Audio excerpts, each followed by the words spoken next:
Harut व Marut का किस्सा कदीम ज़माने में गालिबन कौम नूह से पहले शहर बाबिल और उसके आसपास जादू का ऐसा जोर था कि लोग जादू और अनबिया अलैहिस्सलाम के मौजज़ात में फ़र्क न कर पाते। जादूगर शाबदे दिखाकर नबूत का दावी करने लगे और हकीकी नबियों पर शक पैदा हो गया।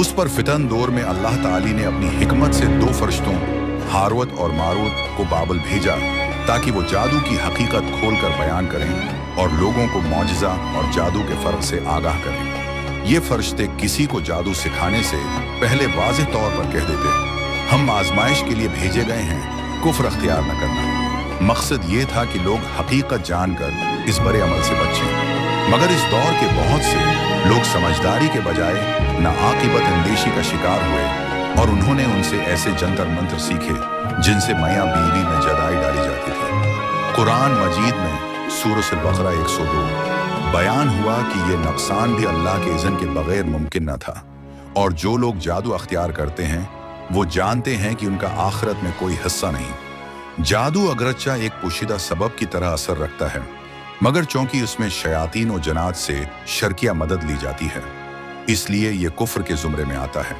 इस वाक़ये का हासिल ये है कि हारूत व मारूत का नुज़ूल आजमाइश के लिए था ताकि अहले ईमान जादू की हकीकत जानकर उससे बचें, मगर जिन्होंने उसे अख्तियार किया उन्होंने अपनी दुनिया और आखिरत दोनों का नुकसान किया।